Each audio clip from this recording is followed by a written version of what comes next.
मंगलम भगवान वीरो मंगलम गौतमौली मंगलम कुंद कुंदारो जैन धर्मोऽस्तु मंगलम् सर्वमंगल मांगल्यं सर्वकल्याणकारिकं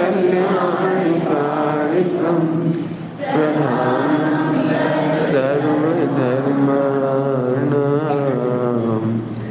जयं जयतु शासनम्।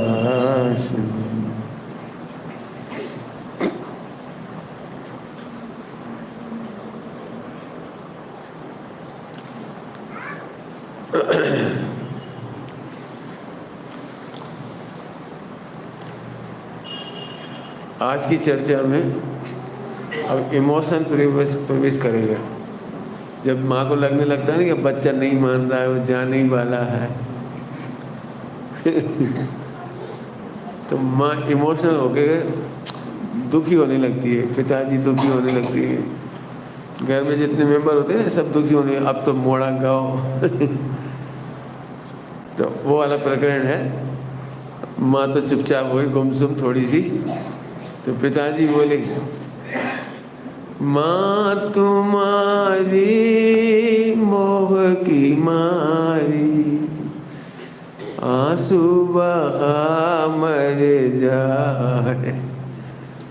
बेटे तुम्हारी माँ, तुम इकलौते बेटे हो, तुम्हें देखे बिना कैसे रहेगी, तुम्हारे बिना भोजन कैसे करेगी, तुम्हें देखे बिना उसको मन नहीं लगेगा, रातों को रोएगी, तुम्हारे कपड़े देख के रोएगी, तुम्हारे खिलौने देख के रोएगी। समझ गए? इमोशनलिटी, ब्लैकमेल जरा सोचो बेटा, उसे कुछ हो गया तो समझ में आया ना? तो पिताजी कह रहे, माँ तुम्हारी मोह की मारी आंसू बहा मर जायो बेटा, हट तजो मत जाओ बनवास बेटा, हट तजो। अब कौन कौन क्या कह सकते हैं, सोच रहे हो? माँ रो रही है और पिताजी बिल्कुल उसे दिखा, देख देख रो रही है, मर ही जाएगी तेरे चक्कर में, तो हिंसा को पाप लगेगा। जब मैंने ब्रह्मचर्य लिए ना तो मेरे पिताजी कहते थे, काय के धर्मात्मा, हिंसा करने में शर्म नहीं आ रही। तो मुझे बड़ा अच्छा, बाबू मैं काय की हिंसा कर रहा हूँ तो उन्होंने मालूम क्या कहा, हमारा दिल दुखा रहा है, ये भी तो एक हिंसा है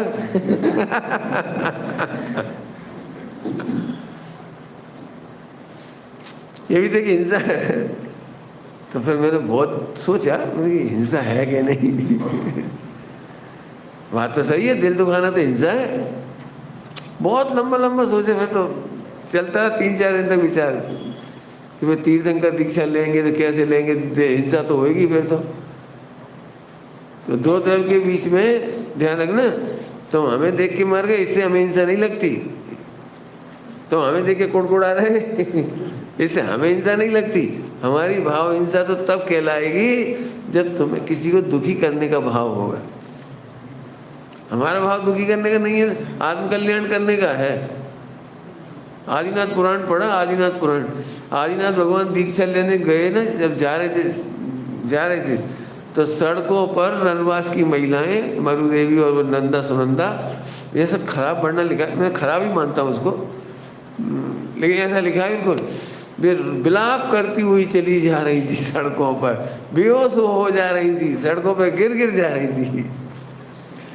अब ये बात मुझे ज़्यादा गले नहीं उतरती और इसका लंबा चौड़ा कारण है, नहीं बताऊंगा मैं। गिर गई होंगी, पता नहीं, मुझे तो नहीं लगता गिरी होंगी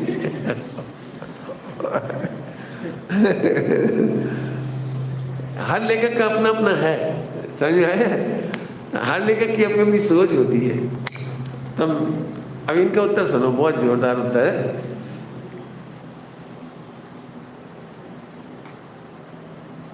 जितना रोना उतना रो लो।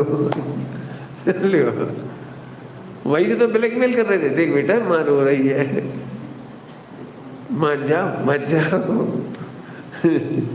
जितना रोना उतना रो लो, अब मैं रुलाऊं ना। अब मैं अनंत काल किसी माता को नहीं रुलाऊंगा। अब रो लो, एक माँ को तो रोना ही पड़ेगा, अब क्या करें, रो लो। मोह में रोना, पिताजी ने क्या कहा था, मोह की मारी है, तो उसका उत्तर मोह में रोना जीवन खोना, गायक मत बिसरो माता। अंतर में झांको गुणमय पाओ। मोह मिटाने का उपाय बता दिया माँ को, मोह मिटाने का उपाय, अंतर में झांको गुणमय पाओ, स्वयं सिद्ध भगवान माता, मोह तजो। मोह तजने का रास्ता बता दिया, ये मोह तजने का रास्ता भी हो गया। एक रोने की 3 लाइन का उत्तर, बाकी 3 लंबे लंबे उत्तर नहीं दिए, इस लाइन में 3 लाइन का उत्तर दिया उन्होंने कम से कम। अब फिर सुनो, अब अभी तक तो मैंने गा के सुनाए ना, माँ मेरी अच्छी माँ, मेरी स्नेह करने वाली स्नेही माँ, मैं चाहूं तो आपके मोह का अनादर करके भी दीक्षा ले सकता हूं। मैं चाहूं आपका अनादर करके नहीं, क्या कह रही, आपका अनादर नहीं, आपके मोह का अनादर करके भी मैं दीक्षा ले सकता हूं, परंतु नहीं नहीं मैं आपके मोह को शांत या समाधान करके दीक्षा लेना चाहता हूं। मरो जियो, हमें कहाँ करने, तुम्हारी तुम जानो, हम तो चले मोक्ष। उद्दंड शैली नहीं है। अब हम क्या करें, तुम्हारी किस्मत में रो बोलेगा तो रो, तुम्हारी वजह से हम तो नहीं चले जाएंगे नरक निगोद। उद्दंड शैली नहीं है। माँ मैं चाहूँ तो तुम्हारी मोह का अनादर करके जा सकता हूँ, लेकिन नहीं, मैं नहीं जाऊँगा। मैं आपके मोह को शांत करके जाऊँगा या समाधान करके जाऊँगा।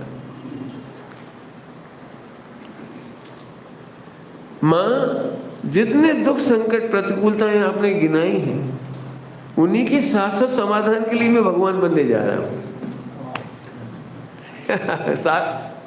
शाश्वत समाधान, क्षणिक समाधान नहीं,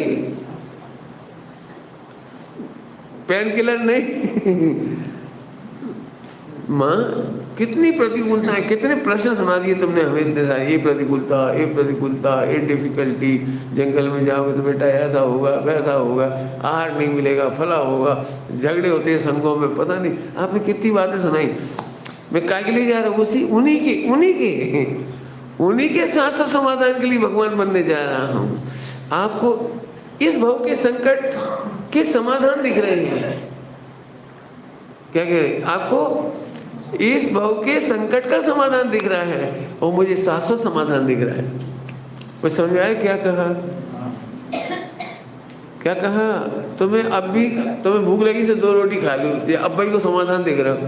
और हम ये सोच रहे हैं कि अभी ये 2 रोटी खाएं चाहे ना खाएं, इस देह को तो रोटी मिलना होगी तो मिल ही जाएगी, लेकिन अनंत काल रोटी ही नहीं खाना पड़े, अनंत काल तक शरीर ही ना मिले। तो अब तुम माँ तुम बताओ, मुझे अनंत काल की प्रॉब्लम में देखना चाहती हो या अनंत काल की प्रॉब्लम सॉल्व करते हुए देखना चाहती? चलो मैं रुक जाता हूँ, फिर मेरी अनंत काल की समस्या का क्या होगा? कल तुम भी चली जाओगी, मैं भी चला जाऊंगा, तुम पता नहीं किस गति में जाओगी, मैं किस गति में जाऊंगा, तो मेरी प्रॉब्लम क्या हो, कैसे सोल्व होगी बताओ? बहुत समझ में आया? बहुत सुंदर सुंदर उत्तर। आपको इस भव के संकट का समाधान दिख रहा है और मुझे शाश्वत संकटों का समाधान दिख रहा है। माँ क्या आप अपने मोह के आग्रह से रोककर मुझे अनिश्चित काल के लिए निगोद में जाने के लिए कह रहे हो? रुक गए, चलो फिर मम्मी तुम बोलो, गारंटी दो कि मेरे को अनंत काल अब निगोद नहीं हो। मैं तो हम आपके कहने से घर रुक जा रहे, खा ले रहे, ब्याह कर ले रहे, आपके कहने से कर ले रहे, चलो फिर अनंत काल की निगोद से बचने की गारंटी दे दी हमें। बोलो हम क्या करें? कितना बढ़िया।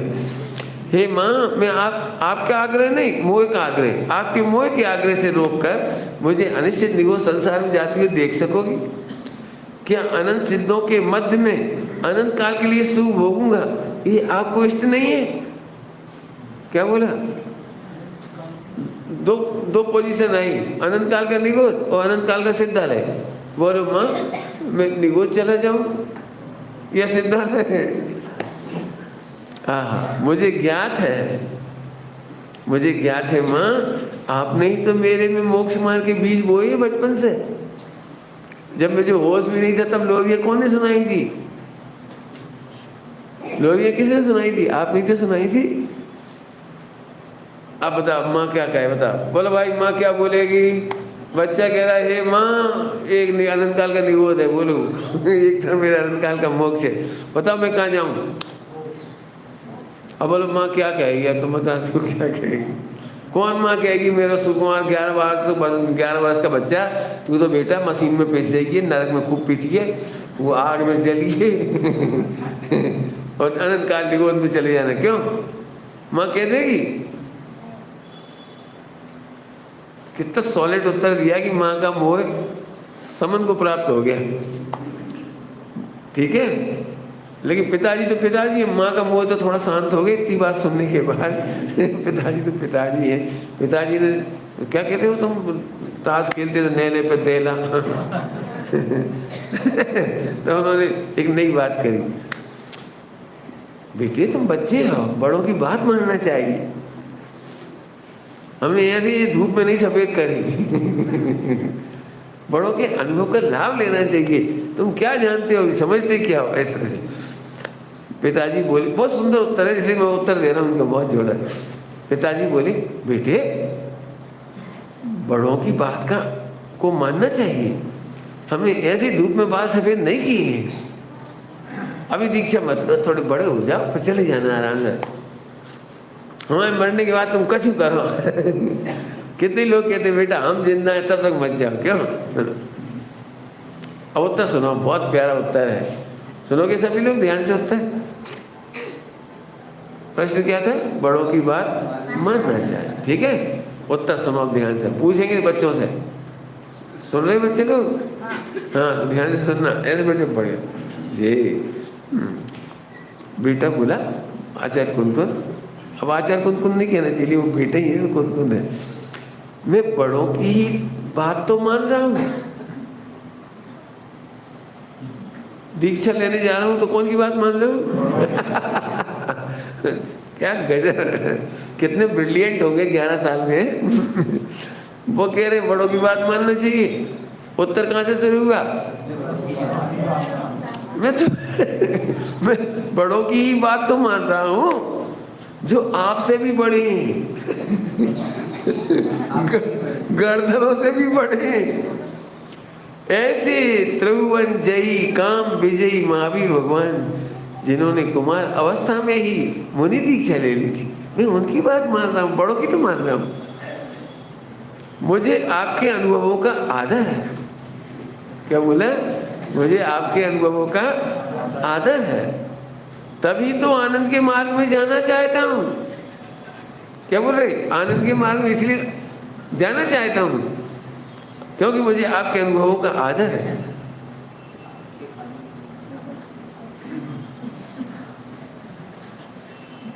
अब बेटे डिस्टर्ब करो, तुम इधर जा दो, ये हाँ उठ जा, तुम डिस्टर्ब कर चुके हमें। आज बेटी इधर जा बेटी। ए भाई क्या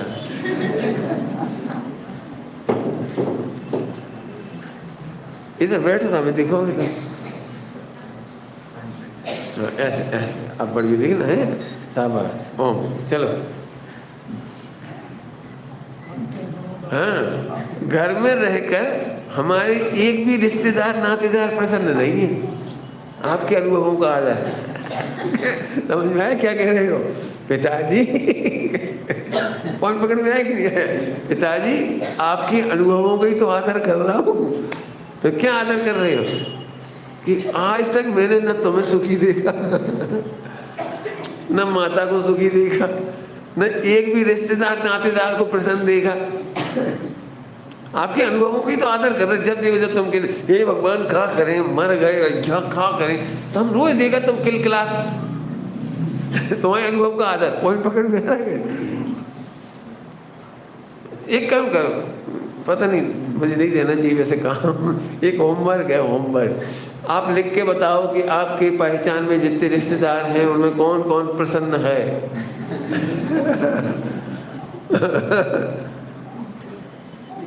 लिख सकते बेटे? कौन कौन खुश है तुम्हारे घर में, बच्चों से लेके बड़ों तक, पड़ोसी अड़ोसी जो जो कहाँ है तुम्हारे, जो जो।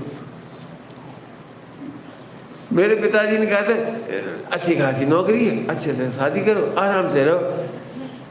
तो मैंने यही कहा था, बोल तो सकता नहीं था मैं, लिख के बोला था मेरे पिताजी को, लिख करके। मुझे ना तो कोई मौसी सुखी दिखी, ना मामा सुखी दिखी, ना नाना सुखी दिखी, ना नानी सुखी दिखी, ना बड़ी बुआ जी सुखी दिखी। जितने हैं मुझे अभी तक एक भी तो सुखी नहीं दिख रहा। आप सुख की गारंटी दे दो तो मैं कर लूँगा, मुझे कोई दिक्कत नहीं। शादी करना कौन पाप है किसी?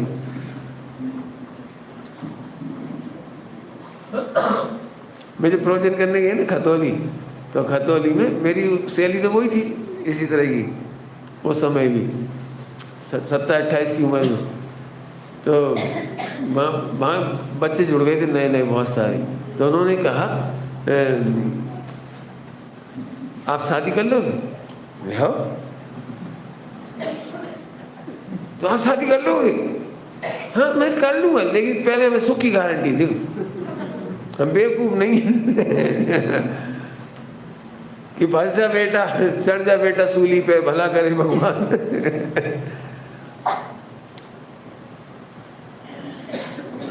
बात तो होती है ना रिश्तेदारों में आपस में। तो मेरे से कहते तुम शादी कर लो। मैंने कहा अरे अच्छे रहोगे। मैंने कैसे अच्छे रहेंगे, हमें समझाओ, पर समझाओ, देखो बेवकूफ नहीं बनाओ।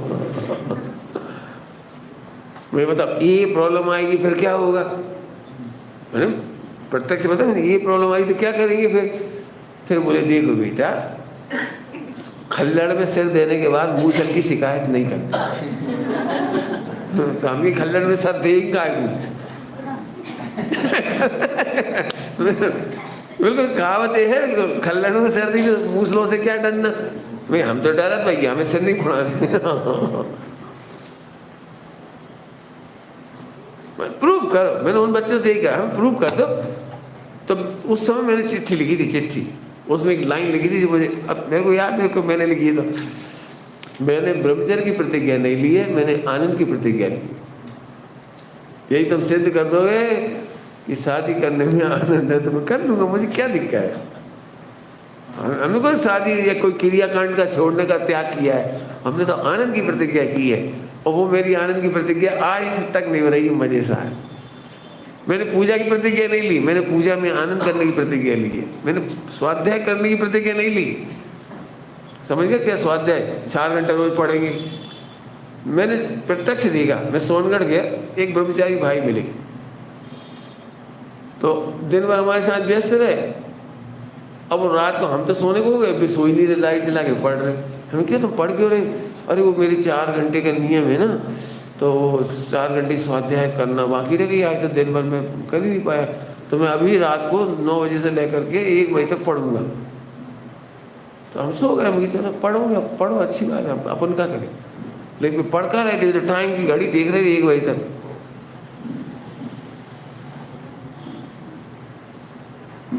ऊँग रहे थे, सो रहे थे, पढ़ रहे थे, हम कहाँ पढ़ रहे थे। मैंने समझ ली ऐसी प्रतिज्ञा हमें नहीं करते। अरे नींद आ रही, सो जा, आधा घंटा बाद उठ के पढ़ लियो। 4 घंटा शास्त्र में सो रहे, और प्रतिज्ञा कौन सी पूरी हुई? शास्त्र पढ़ने की। शास्त्र पढ़ने की प्रतिज्ञा पूरी हो रही कि 4 घंटा शास्त्र के माध्यम से सोवे की प्रतिज्ञा पूरी हो रही है। मैंने देखा प्रैक्टिकल, इसलिए मैंने कहा हट हम ऐसा नहीं करेंगे। एक बात सुनना सभी लोग, बहुत प्रेम से कह रहा हूँ आप सबको, जिंदगी में ऐसा कोई नियम नहीं लेना जो अपने गले की फांसी बन जाए। कितने लोग ऐसे हैं जो भावुकता में उल्टा सीधा नियम लेते हैं और फिर गला फंस जाता है उनका, सब रोते रहते बैठे बैठे, हमें क्या पता होती पंडित जी, हम तो जानत नहीं थी, हमने तो ले लो नियम। एक बात का नहीं कह रहा हूँ, ऐसी सैकड़ों बातों का। और पंडित साहब की इतनी कृपा रही, पंडित साहब ने मुझे बुलाकर आज तक नहीं कहा कि तुम ये नियम करो, बल्कि उन्होंने मुझे समय से चेताया, समय से चेताया। पता किस बात के लिए चेताया? कल्पना कर सकते हो? वे स्वयं कुएं का पानी लेते हैं और मुझसे बोले बेटे तुम कुएं के पानी का नियम मत लेना। जो खुद कुएं का पानी ले रहे उन्होंने मना क्यों कर दिया? उन्होंने कहा देखो बेटे, कुएं का पानी का नियम तब लो जब तुम्हें घूमने का रस ना हो, प्रवचन करने का रस ना हो, पंच कल्याण में जाने का रस ना हो, तुम्हें तत्व ज्ञान और सत्समागम का रस ना हो, जब तुम्हें विद्वानों से मिलने का रस ना हो। ये इतने से नियम के पीछे तुम हर जगह यही सोचते रहोगे। स्वाध्याय प्रवचन नहीं दिखेगा, सुबह से उठते से ही कुआं कहते हैं। अब सुबह के प्रवचन पूजा पाठ सब छूट गए, अब कुआं के लाई ढूंढ रहे, 2 कलसियाँ लाई और एक गाड़ी वाला बुलाओ, मोटरसाइकिल दंदना रहा खेतों में फिर तो ढूंढ रहे, फिर जब कुआं को पानी खराब, जब कुआं में तो पानी नहीं निकल रहा। आजकल कुआं की स्थिति और खराब है। मैं मजाक नहीं उड़ा रहा हूँ। मैंने पंडित साहब ने इतने प्रेम से मुझे कहा, मुझे बहुत ही अच्छा लगा, तो मैंने कुएं का पानी का नियम नहीं लिया। उन्होंने तो मुझे अटपेरा का भी नियम नहीं दिया, ये तो मैंने ही अपने मर्जी से ले लिया। क्यों मर्जी से ले लिया? क्योंकि यदि मैं अटपेरा घी का नियम नहीं लेता तो समाज मुझे मार डालती। नहीं समझ में आया? अब मैंने और आगे का नियम ले लिया थोड़ा सा। अब आगे का, इस बार तो तुम्हें माफ़ी मिल गई है, अगली बार नहीं मिलेगी माफ़ी। मेरा नियम होने वाला है, जिस चौके में जाएंगे उसके घर में उसी ने अपने दूध से घी बनाया हो और वो भी बिना मलाई का, मक्खन से निकाला हो, ऐसे करके तो लेंगे, नहीं तो नहीं लेंगे। मत बना, मत दे ना, बिना घी की एक रोटी दे दो, हम कहाँ फर्क पड़ रहा। सिंगोड़ी से मंगा लो 1 किलो घी और पौवा में ठोक दो। इतनी तकलीफ हुई। सिंगोड़ी से घी गया था, वहाँ कौन सी जगह प्रवचन करने गए थे हम, उदयपुर। यहाँ से सेर 2 सेर घी कितना पहुँच गया, और देखते थे इमरती बना डाली। इमरती 2 किलो घी, 1 किलो घी उसमें डाल दिया पूरा। हमें 1 इमरती मिली, हमारा 1 किलो घी खत्म।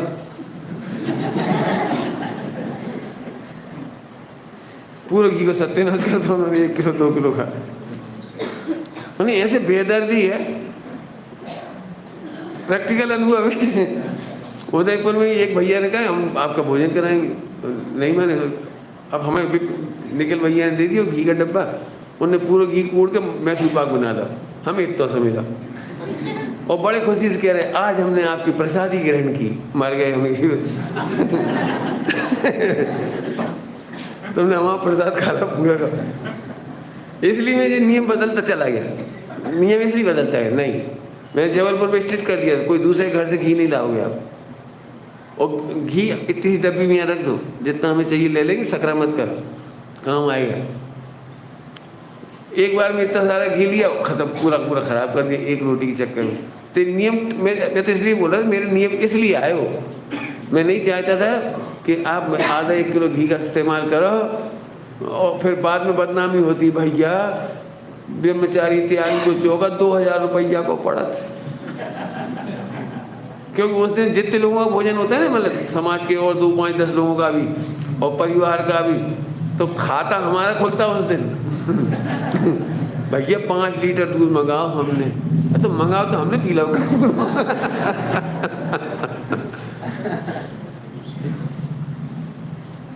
कोटा में 1 किलो घी खत्म किया हुआ, कम से कम 1 किलो एक दिन में, 10 लक्षण में इतने आइटम बनाए थे उन्होंने बढ़िया। और हमारे पहले ही गिलास में अंतराय हुआ, हम तो वापस चले गए, हमारा घी बर्बाद हो गया। ये सबने शिक्षा दी। मैं तो तुम लोगों को क्यों सिखा रहा हूँ, सुना रहा हूँ सब लोगों को, कि मैंने इसलिए अपने नियम जो स्ट्रिक्ट करते चला गया। अभी मेरा एक नया नियम आने वाला है, दुनिया में कोई भी ब्रह्मचारिणी बहन होंगी तो वे हाथ चक्की से आटा पीसेंगी तो ही मैं रोटी लूँगा, नहीं तो नहीं लूँगा। क्यों? मशीन में पीस रहा है, खुद बीमार हो रही। मत खिलाओ रोटी, हम नहीं खाना, हम दलिया खा लेंगे, हम क्या कर लेंगे, हम और कुछ खा लेंगे, चावल खा लेंगे, सब्जी खा लेंगे, लेकिन अब मेहनत कराना है मुझे, फिर चक्की चलवानी है मुझे, नहीं खिलाना, मत खिलाओ। एक 100 ग्राम गेहूँ पीसो, बहू में पीसेंगी तो ही खाएंगे, नहीं तो नहीं खाएंगे। मैं इस साल कोशिश कर रहा हूँ, इस साल तो मैं दर्द ना दे।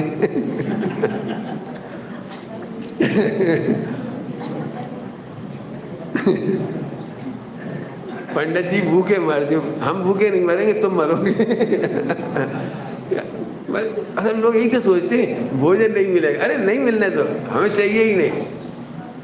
पॉइंट पकड़ में आया? नियम क्यों स्ट्रिक्ट होते जाते हैं कि हमें संयम बढ़ाना है और तुम्हारी इन चीज़ों पर रोक लगाना है। क्या क्या पे 100 आइटम बना दिए, 10 आइटम बना दिए। मैं क्या बताऊं, सच में मुझे इतनी तकलीफ होती, चौकों में मुझे अभी तक संतोष नहीं मिला, बिल्कुल संतोष नहीं मिला। मेरा भोजन बनाने में मुश्किल से 15 मिनट लग सकती है, ओनली विदिन 15 मिनट। लेकिन इतनी भक्ति हो, अनार निकाल ले 3-4, हमने एक दाना नहीं लाओ, तुमने आधा घंटा खराब कर लिया। तुमने ककड़ी छील नहीं 3-4 और ऐसे ऐसे बढ़िया सुंदर सुंदर सजा ली और फिर थाली में धरी, आधा घंटा खराब कर लो, हमने एक पीस नहीं लाओ। ये 2 आइटम के तो नाम बताए हमने। 50 थालियाँ, 50 कटोरी, 50 बर्तन, 50 ढक्कन, जिन्हें कहा और फिर उन्हें सब धोने रखने टाइम तो लगेगी। क्या फायदा निकले बता दें? फायदा क्या निकला? लेना है ही नहीं भाई। हमने स्पष्ट कह दिया इतना भोजन है, इसलिए मैं ये नियम बढ़ा रहा हूँ कि ना होगा ना अब इतने आइटम बनाओगे। मैं बिल्कुल स्पष्ट इसलिए बोल देता हूँ बड़ी सभा में कि ये आपको शिक्षा लेने लायक है। फिर से सुनोगे आप, बहुत काम की बात। मुझे पता नहीं, अगली बार आऊँ तो बोल देना मुझे, मैं आपको दातार के 7 गुण पढ़ाऊँ। दातार के 7 गुण में एक गुण है विज्ञान। विज्ञान माने उन्हें ये पता होना चाहिए कि ब्रह्मचारियों का भोजन कैसा होता है, मुनिराजों का भोजन कैसा होता है, ये विज्ञान कहलाता है। विज्ञान माने सर्व प्रकार का ज्ञान, विशेष ज्ञान। ये नहीं कि इतनी गर्मी पड़ रही और आधा किलो क्या कहलाती है तुम्हारी मूंगफली और आधा किलो काजू, और तुम्हारे क्षेत्र में बहुत हो चिरौंजी, बेचारी चिरौंजी भाई और उनकी भी बर्फी, उनकी भी काजू कतली, उनकी भी। ये भगवान तुम्हारा दिमाग खराब है, इतनी गर्मी में मारोगे, क्या करोगे? समय बेकार गया, 3 तरह की कीमती आइटम बेकार गए और शक्कर बेकार गई, ईंधन बेकार गया, टाइम बेकार गया। और मुझे तो दुख की बात तो ये होती है, अब ये भी एक मैं नियम लेने वाला हूँ, जो महिलाएं भोजन प्रवचन सुनेंगी नहीं, उनके भोजन नहीं। ये भगवान सुबह 5-6 बजे से लगे कटर खटर खटर फटर फटर का प्रवचन ही नहीं सुने। क्या करें पंडित? भक्ति है, भक्ति नहीं है धूप।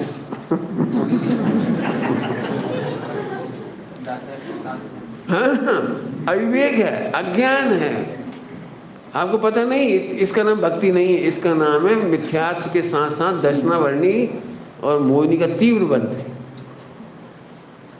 क्या हुआ? क्या क्या मैंने? मिथ्यात्व के साथ साथ दर्शनावर्णी और मोहिनी, ज्ञानावर्णी, अंतराय, इनके घातीय कर्मों का तीव्र बंध होता है। ये भैया लोग मेरे साथ रहते हैं ना, तुम लोग भी कभी मेरे पास आओगे ना तो मैं सबसे पहले कहता हूँ तुम घर से क्या लाए निकाल के लाओ। तुम्हारे घर का डब्बा खुलवाता हूँ सारी, सुनो, जो कचरा फेंक दो, जो नहीं खाइयो खाने नहीं देता हूँ, बीमार हो जाओगे आप।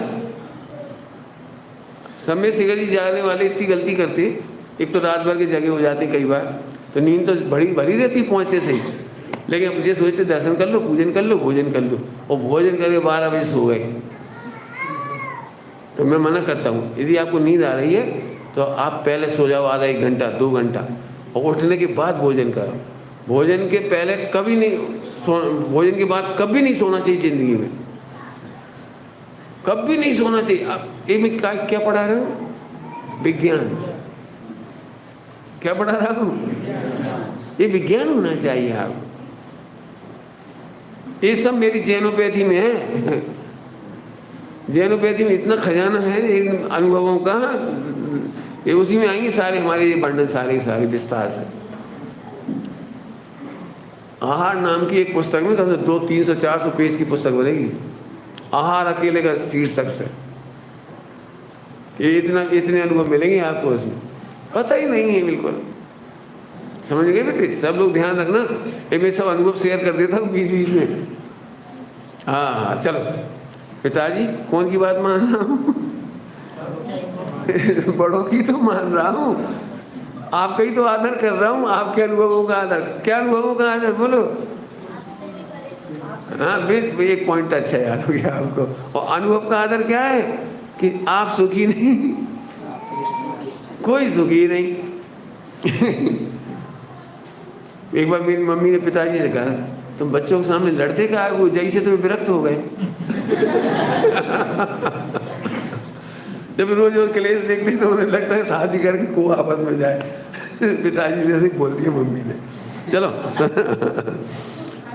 मुझे आपके अनुभवों का आदर है, ठीक है? तभी तो आनंद के मार्ग में जाना चाहता हूँ। तुम्हारे दुखों के अनुभव का आदर मुझे हो गया, मुझे तुम्हारे दुखों का फीलिंग हो गया। ऐसे नहीं बेटा, मुझे आपके दुखों का पता लग गया, इसीलिए आनंद के मार्ग में जाना चाहता हूँ। पॉइंट पकड़ में आया कि नहीं? आपके अनुभवों का आदर माने मैं दुख के मार्ग में नहीं जाना चाहता, मैं आनंद के मार्ग में जाना चाहता हूँ। घर में रहकर हमारे एक भी रिश्तेदार नातेदार प्रसन्न नहीं है, वास्तव में आत्महित में चूक गए हैं। कौन चूक गए? ये रिश्तेदार नातेदार। अतः आत्मअज्ञान की दशा में मजबूरी में रह रहे। फिर से बोलूं, क्या बोला? आत्म अज्ञान की दशा में मजबूरी में घर में रह रहे। पता नहीं आप लोगों की फीलिंग होगी, पक्के में बोलूं, जब दुखी हो जाते हैं ना और निकल सकते नहीं, दीक्षा लेने की ताकत नहीं है और घर छोड़ के जाने की व्यवस्था नहीं, कहीं कहाँ चले जाए, तो कितने भी दुखी हो जाएं रहते भाई, ये क्या करें? इतने दुखी होते हैं। मेरे फूफा जी के मित्र थे, फूफा जी के मित्र, तो मेरी बुआ जी ने सुनाया था, इसलिए कह रहा हूँ मैं। तो बुआ जी की सहेली थी वो, और फूफा जी के मित्र थे, पति पत्नी होते ना, जैसे आपस में फ्रेंडशिप हो जाती। तो फूफा जी के सामने ही फूफा जी के मित्र की मिसेज ने कहा था, इनके संग रहता कौन? और तो हम पप्पू के चक्कर में रहने पड़ रहा।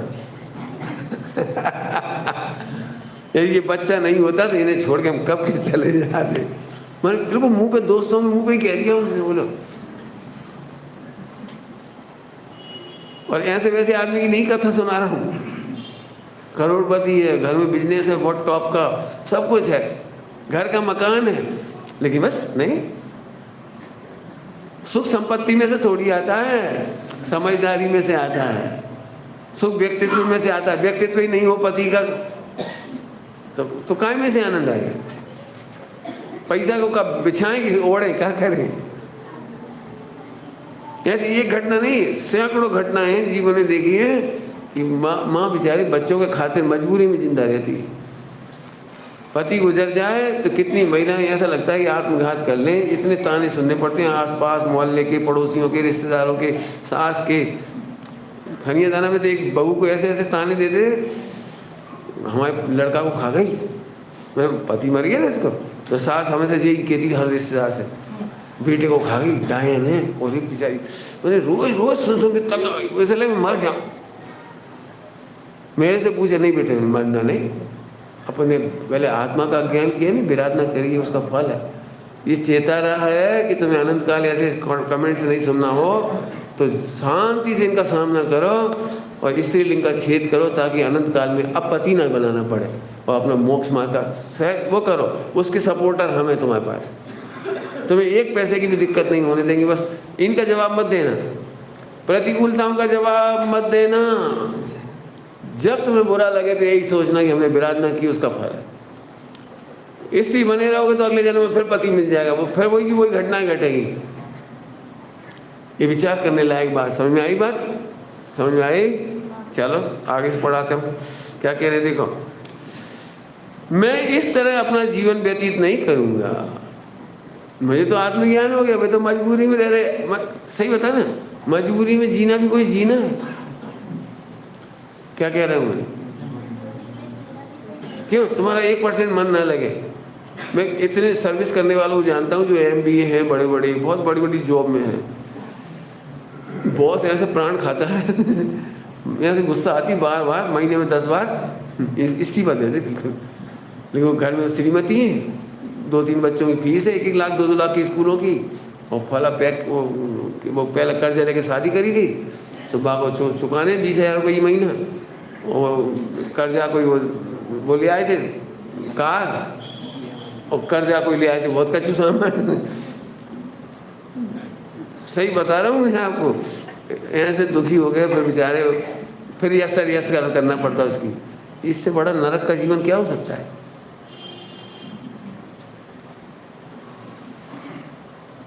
भारतीय फिल्मों में एक गाना सुना होगा आपने, महिलाओं को लेकर एक गाना है पुराना, आप सबको याद आ जाएगा। मुझे उस दिन का वो गाना सुना था बहुत 50 साल पहले, मैंने 40 साल पहले सुना होगा, 40 साल पहले सुना होगा। उसी दिन इतना प्यारा आया था उसको सुन करके। क्या है वो? दुनिया में हम आए हैं तो जीना ही पड़ेगा, जीवन है अगर जहर तो पीना ही पड़ेगा। हमने तत्काल सोची है हम क्या पिए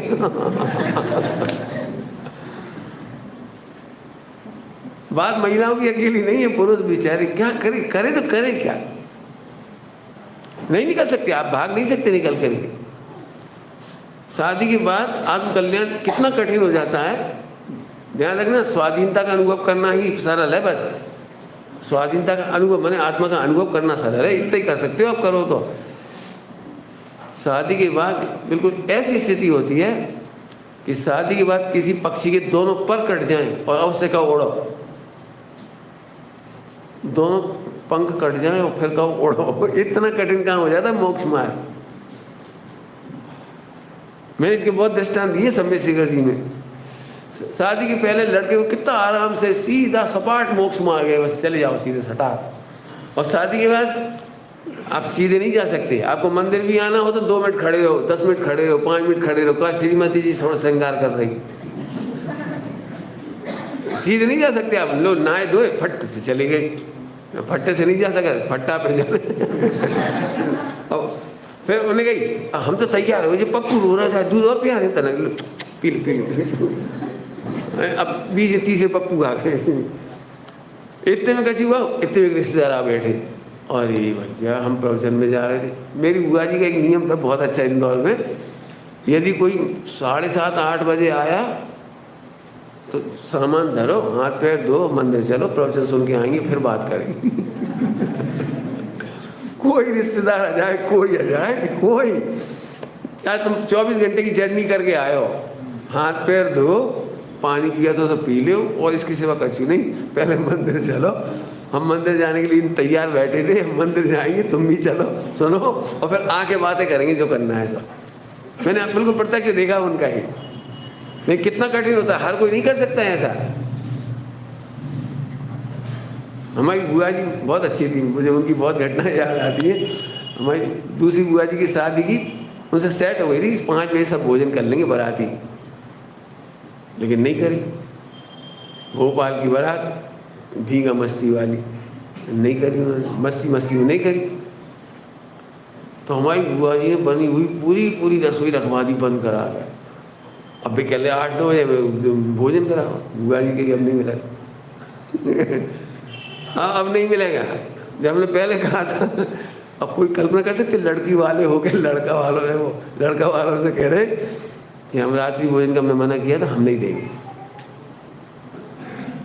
कितना पसीना बहाना पड़ा होगा मैं लड़का पक्ष को अपने बारातियों को समझाने के लिए कि नहीं, हमने कहा था ना 5 बजे भोजन करा देंगे, मैंने करा देंगे। अब आप सही बता रहे हो, वो सारा भोजन फेंका। बुआ जी बोली फेंक जान दे, लेकिन हम नहीं कराए। अब फलाहार कर सकते हो, दूध पी सकते हो, चाय पी सकते हो, जो पीते हो, नाश्ता वास्ता कराते हो ना जो, तुम भरपेट खाओ, हमें उसकी कोई दिक्कत नहीं, तुम जितना खाते हो, लेकिन अनाज नहीं देंगे तो नहीं देंगे। हमारी बुआ जी इस मामले में बहुत टॉप, बहुत अच्छा लगता था मुझे, उनके न्याय के सिद्धांत बहुत अच्छे लगते। चलो सब याद आ जाते हैं बीच में क्यों याद आ जाते हैं? कुंवारा लड़का सीधा जा सकता है, लेकिन उसे तो ऐसी टेढ़े मेढ़े कांटोदार बहुत जंगल पार करके निकलना पड़ता है। ठीक है, चलूं आगे, आगे देखो। इसमें तो अब आगे सुनो, इसमें तो आपका ही मान बढ़ेगा ना पिताजी। कहेगा मैं बिना शादी करे सीधे सीधे मोक्ष चला जाऊं तो क्यों? समाज वाले ये कहेंगे और तुम्हारा मोड़ा बहुत बिगड़ो निकलो, ब्याह ही नहीं करो, सीधे मोक्ष चलो। क्यों? बिगड़ा हुआ लड़का सुधरे तब पिताजी का मान बढ़ेगा कि सीधे ही सुधरा हुआ लड़का रहे इसमें मान बढ़ेगा? क्यों पिताजी? इसमें तो आपका ही मान बढ़ेगा ना कि आपके बालक के भवितव्य में अल्पकाल में मुक्ति श्री प्राप्त होना लिखी है। क्या ये गौरव योग्य नहीं है? ठीक है, अगला देखो। तुम बहुत बड़ी बड़ी बातें सीखे, तुम्हारी अम्मा ने बहुत सिखाया तुम्हें। कई बार गुस्सा आती है पिताजी को, तुमने बहुत सिर चढ़ाया कोई ने, देखो कैसे जवाब दे जा रहे। जा नहीं, हमारी सुनो, विचार तो करो था ना, दे जाए जवाब। हम इतना तो प्रश्न करा तो ठोक दिए। इतने बड़े बड़े उत्तर। तो नहीं, कोई बात नहीं, अनुभव का आदर करो बेटा। देखो बड़े प्रेम से समझा रहे, अनुभव का आदर करो। तो क्या अनुभव का आदर करो? पिताजी का प्रश्न, ठीक है। तुम कितने ही बुद्धिमान क्यों ना हो, समझ रहे क्या कह रहे? आपको पता है अस्पताल में कोई गोल्ड मेडलिस्ट भी नया डॉक्टर आता है ना, तो ही वो सर्जन नहीं बनाया जाता। कॉमर्स के क्षेत्र में बैंक में कोई गोल्ड मेडलिस्ट भी आए, इंडिया का टॉपर, तो अभी बैंक का मैनेजर नहीं बनाते उसे। समझिए? तो क्यों? कितने भी बुद्धिमान क्यों ना हो, लेकिन तुम्हारे पास एक्सपीरियंस नहीं है ना, यही है ना। तो इसी एंगल का प्रश्न है जी। बेटा तुम कितने ही बुद्धिमान क्यों ना हो, तुम्हारी प्रशंसा भी सारा ग्राम करता है और तुम्हारी सारे देश में प्रशंसा होती है, परंतु अपने आप को समझते क्या हो? अपने आप को समझते क्या हो? अनुभव तो उम्र के साथ ही आता है। प्रश्न समझ में आया क्या बोला? अनुभव तो, इसका मतलब 11 वर्ष की उम्र में पूरे गांव में तारीफ होती थी। तो इतने अच्छे उत्तर देने वाले बच्चे की तो जहाँ खबर पहुंचती थी, देश में खबर होने लगी तो क्या देश में बड़ी तारीफ हो जाए। लेकिन तुम अपने आप को समझते क्या हो? बुद्धिमानी की बातें करना अलग बात है और अनुभव आना अलग बात है।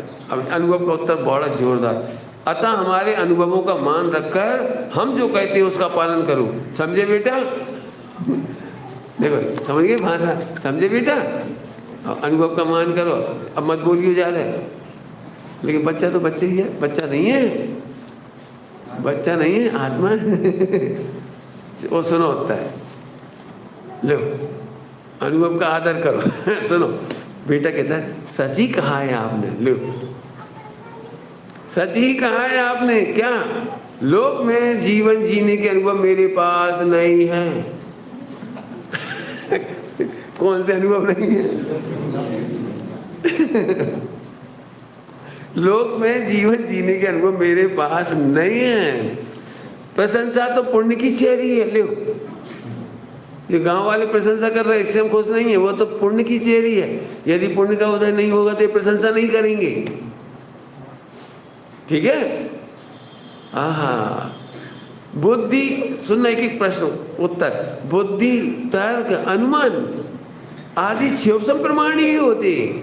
इसमें भी मेरी कोई महिमा नहीं। तुम कह रहे हैं बड़ी चतुराई की बातें कर लेते हो, बड़ी होशियारी दिखा रहे हो, इसमें भी तर्क, युक्ति, अनुमान में मेरा कुछ नहीं है। ये तो क्षोभसम की चीज है।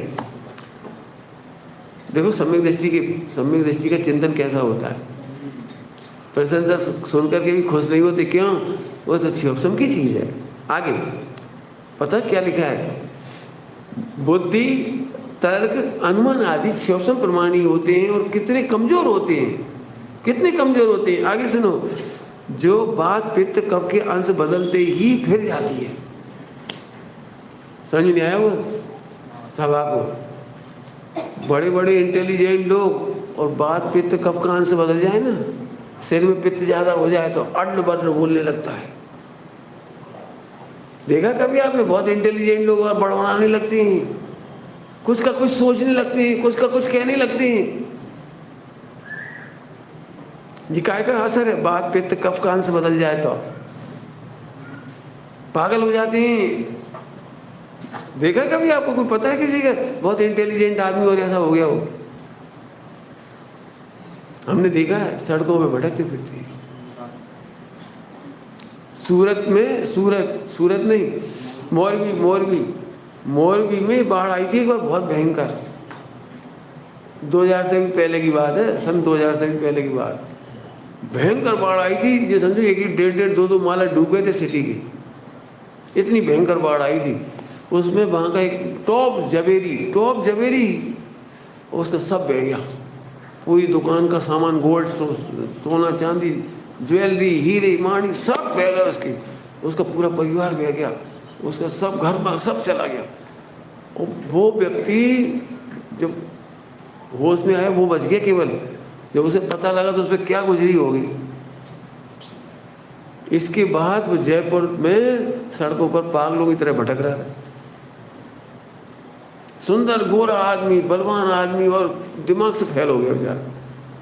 जो कहते हैं मेंटली डिसऑर्डर, ये बात पित्त कफ के अंश बदलने से होता है। मानसिक रोग, कौन कौन क्या कह रहे हैं? तर्क, न्याय और अनुमान की प्रशंसा होती है, हमें कोई खुशी नहीं है। वो पुण्य की चेहरी है प्रशंसा, और बात पित्त कफ के अंश बदलती, वो बदल जाती है, हमें उसकी भी महिमा।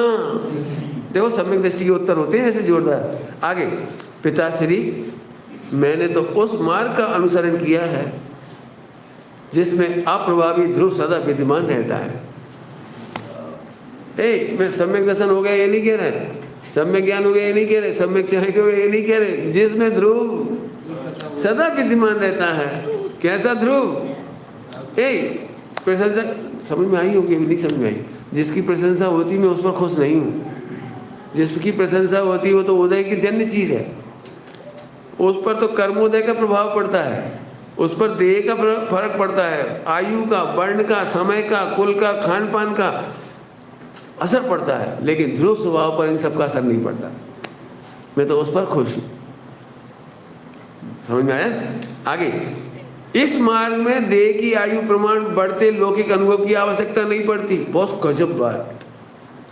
अपन यही तो सोचते मोक्ष मार्ग में कैसे जाएगा ये, तो इन्होंने कहा कि लौकिक अनुभव की जरूरत ही नहीं पड़ती। इसमें लौकिक अनुभव की जरूरत नहीं पड़ती। और मोक्ष मार्ग में तो त्याग, वैराग्य और उपयोग की विज्ञान घनता की आवश्यकता होती है, जो लौकिक जनों की संगति में नहीं। मोक्ष मार्गियों, आत्म साधकों, प्रवीण निर्यापकों, निर्यापक समझिए समाधि, निर्यापकों के संसर्ग छत्र छाया में जीवन निर्वाह की आवश्यकता होती है। मोक्ष जाने के लिए क्या करना है भैया? लौकिक का अनुभव या आत्म साधकों के अनुभव? निर्यापकों के अनुभव। प्रवीण निर्यापक शब्द क्या लिखा है? प्रवीण निर्यापक, इंटेलिजेंट, स्पेशलिस्ट। बोलो कहाँ जाना चाहिए? क्यों? IIT की कोचिंग करना हो तो MBBS की सेंटर पे जाना चाहिए। क्यों? CA की कोचिंग करना हो तो कहाँ जाना चाहिए? LLB। अब बताओ, मोक्ष मार्ग में लौकिक अनुभव की जरूरत नहीं पड़ती, इसलिए 11 वर्ष का बच्चा, 8 वर्ष का बच्चा भी मोक्ष मार्ग में चला जाता है। मैं फिर से बोलना चाह रहा हूँ, पता नहीं आपको समझ में आया कि नहीं आया ना? क्यों? तुम 8 साल के बच्चे को तुम्हारी शराबी की दुकान बिठा दोगे? बोलो भाई क्या? आखिरी में राज लिखते हो, पीछे क्या है पता नहीं, जो भी नाम है तुम्हारा। क्यों? बोलो भाई, 8 साल के बच्चे को दुकान बिठाओगे? क्यों नहीं बिठाओगे? क्योंकि वहाँ लौकिक अनुभव की जरूरत है। और मोक्ष मार्ग में 8 साल का बच्चा जा सकता है। क्यों? कि मोक्ष मार्ग में आत्मा की जरूरत पड़ती है, लौकिक अनुभव की जरूरत नहीं पड़ती। इतना 8 साल का बच्चा बस में आत्मा में इतना जान के निकल जाए, इसके बाद तो बढ़िया आचार्य मिलते हैं, निर्यापक मिलते हैं, विज्ञान घन स्वभाव वाले मिलते हैं। देखो कितने बढ़िया लिखा है। फिर से बोलूं, और मोक्ष मार्ग में तो त्याग, वैराग्य और उपयोग की विज्ञान घनता की आवश्यकता होती है। 3 चीज कौन कौन सी बताई? त्याग, वैराग्य और उपयोग की विज्ञान घनता की आवश्यकता होती है मोक्ष मार्ग में, जो लौकिक जनों की संगति में नहीं मिलती, वरन मोक्ष मार्गियों की संगति में मिलती है, आत्म साधकों की संगति में मिलती है, प्रवीण निर्यापकों की संसर्ग में मिलती है। उनकी छत्र छाया में जीवन निर्वाह करना चाहिए। समझ में आए कुछ? अब जिन्हें मोक्ष मार्ग में जाना हो, आत्म कल्याण करना हो, सोचो। मैं रुक गया, मैं रुक जाता हूँ थोड़ा। गर्मी ज़्यादा लग रही है आपको? कूलर चलाऊं? एसी चलाऊं? ध्यान से सुनना, ये देखो मजे लेना इसका थोड़ा सा। आज ऐसा लग रहा है आपकी दुकान बहुत ज़्यादा चल गई। विषय भी थोड़ा सूक्ष्म है, हम करें क्या? इस पर तो 1-1 घंटे प्रवचन हो तो अभी कम ही ऐसे टॉपिक है, लेकिन मजबूरी है कि मैं पढ़ा। देखो मैं एक बात कहता हूँ, जिनको ब्रह्मचर्य लेना में सुन लें, पूरे हिंदुस्तान वालों से कह रहा हूँ मैं, सुन रहे हैं आजकल तो लाइव। जिन्हें ब्रह्मचर्य लेना है वे नौकरी करने की बिल्कुल ना सोचें। उसका उत्तर है इसमें, नौकरी करने और सीए बन जाओ और आईआईटी कर लो। हमें ब्रह्मचर्य लेना, हम आईआईटी कर रहे हैं। हम ब्रह्मचर्य लेना, हम एमबीबीएस कर रहे हैं। हमें ब्रह्मचर्य लेना है और हम सीए बन गए, जन क्या क्या बन गए, वो जो भी कुछ नौकरी। मैं इसके सख्त खिलाफ हूँ, सख्त खिलाफ। यदि आपको आत्म कल्याण करना हो तो जिस प्रकार बने अपने को आत्मा समझने की कोशिश करो, नंबर 1। और फिर आत्म साधकों की संगति में जीवन यापन करो ताकि अनुभव हो। आपने अभी इतने दिन में देखा मेरे को, 7-8 दिन में ब्रह्मचर्य के मार्ग की कितने अनुभव होने की जरूरत है। मैंने कितनी बातें सुनाता हूँ बीच बीच में अनुभव की। जी अनुभव आपको नौकरी करते हुए नहीं मिलेंगे। सारा देश और समाज भी ये ध्यान से सुन ले। जो ब्रह्मचर्य लेना चाहते हैं उन्हें भड़काते हैं, भड़काते मैंने भटकाते विचारों को। नहीं बेटा, सुमत के भरोसे मत रहो। तुम तो 10-25 साल नौकरी करके अपने 50 लाख को बैलेंस कर लो, फिर ठप्पे से मोक्ष जाओ। ठप्पे से समझिए, अपन कोई के भरोसे मत जाओ बेटा, जमानो खराब है, इंडिपेंडेंट रहो। समझ गए? ये सब सिखाते हो तुम लोग। कोई ब्रह्मचर्य लेना चाहता है, इसका मतलब आप उसके ब्रह्मचर्य की भावना की जो कली आई थी ना, खिली थी थोड़ी, वहीं पैरों तले रोन दिया आपने। आप बिल्कुल मिथ्या गाइडलाइन करते हो। अपना पैसा होना चाहिए, अपना ध्रुव फंड होना चाहिए, पहले नौकरी कर लो, पहले पढ़ाई कर लो, फिर बाद में जब अनुभव हो जाए तब जाना। मैं आपको जितने ब्रह्मचारी ना उससे कई गुना ऐसे ब्रह्मचारी बता सकता हूँ जो ब्रह्मचारी भी नहीं बन पाए और शादी भी नहीं कर पाए। उन पे पैसा है, नौकरी आज भी कर रहे 60 साल की उम्र में भी, 55 साल की उम्र में भी, लेकिन उन्हें ये नहीं समझ में आ रहा कि ना तो तत्व समझ में आता है, न प्रवचन में मन लगता है आज की तारीख में, और अब ना घर में कोई है, टाइम काटने की फुर्सत नहीं, वो मुश्किल पड़ती है। समाधि कैसे होगी उन्हें दिखाई नहीं दे रहा है। फिर इधर उधर क्लब मिलब में लग के अपना टाइम खराब करती हैं, ख़त्म करती हैं, मतलब टाइम पास करती हैं। फिर समझ लेना, जब तक आप योग के निर्यापक के पास रहकर इनके अनुभव नहीं लोगे मोक्ष मार्ग के, तो मोक्ष मार्ग मत लो। आप ब्रह्मचर्य मत लो, मैं स्पष्ट कह रहा हूँ। कोई किसी को सलाह मत देना कमाने वगैरह की। बहुत दुख के साथ कह रहा हूँ ये बात। तो साहब फिर बिना पैसे के क्या होगा? मैं कह रहा हूँ बिना रत्नत्रय के क्या होगा? करोड़ों रुपए आए और रत्नत्रय नहीं हुआ तो क्या होगा बोलो? और मैं सच बोलूं, चाहे भाई हो या बहन, एक पैसे की भी जरूरत नहीं पड़ेगी मोक्ष मार्ग में। पैसे की जरूरत उन्हें पड़ती है जो पवित्र नहीं होते। क्या बोल रहा हूँ? पैसे की जरूरत उन्हें पड़ती है जो पवित्र नहीं होती। मेरे पास पवित्रता का 5 साल का कोर्स है। 5 साल बाद एक भी भाई बहन भूखा नहीं मर सकता, और यदि उसे भोजन नहीं मिलेगा तो वो सतियों की तरह प्रसिद्ध हो जाएगी। वो चंदनवाला की तरह, सीता की तरह, द्रौपदी की तरह। भोजन तो उनको भी नहीं मिला था 13 महीना आदिनाथ भगवान को, लेकिन वे दुखी नहीं हुए थे। ऐसी विपदाएं आने पर भी एक ऐसा शेरनी जैसा, एक शेर जैसा जीवन होगा। लोग पूजा करेंगे, पूजा करेंगे, हम जो कह रहे हैं। मैं बहुत हृदय से कह रहा हूँ ये बात। मुझे बहुत दुख होता है कमाने वालों को देख कर। मैं तो ना भाइयों से कहता हूँ कि कमाने जाओ, और ना बहनों से। ये पढ़ाई तो पढ़ के देखो पहले, तो साहब फिर उन्हें भोजन कौन कराएगा? बता दूँ? बोलो कहाँ भोजन करना ना, और किसको भोजन कराना, मैं बता देता हूँ। एक व्यक्ति, मैंने कल कहा भी था, कल परसों, एक व्यक्ति आज से बता रहा, मैंने ब्रह्मचारी देखे हैं, सुंदरता भी नहीं थी कि सुंदरता की वजह से रोटी मिले, पैसा भी नहीं था जिसकी वजह से रोटी मिल जाए, उनको प्रवचन भी नहीं करते थे, पाठशाला भी नहीं लेते थे। तो मैंने समझा उनसे कि करते क्या थी वो, जिसकी वजह से उनके जाने पर पूरा गांव रोया था। वो इतने सरल जीव थे, इतने सरल जीव थे, दिन में प्रमाद नहीं करते थे। बस इतना उनका एक गुण था, दिन में प्रमाद नहीं करते। ज़्यादा पढ़े लिखे नहीं थे, पढ़ नहीं सकते थे, तो मंदिर में जाकर झाड़ू पोछा कर दी, जाले उतार दिए, बर्तनों में से स्टिकर निकाल दिए, कपड़े धुले रहे पुराने रखे रहते, गठरी बंधी, उन्हें खोल के कछु फटे थे तो उन्हें फाड़ के सही कर दिए, कछु अंगोछी बना दी, कछु ऐसे पोछा बना दिए। बिल्कुल बिल्कुल मंदिर की बचत करना, सेवा करना मंदिर की। फिर जिनवाणी निकाल ली, जिनवाणी में कवर चढ़ाना, कछु में गोंद चिपकाना, फिर कछु में कैंची मंगाई। अब खुद अकेले करते थे, अकेले। सो फिर 2-4 लोगों ने देखा बच्चों ने, तो हम आ जाए, हमारे साथ तुम आ जाओ। सब फिर भी 2 जने हो गए।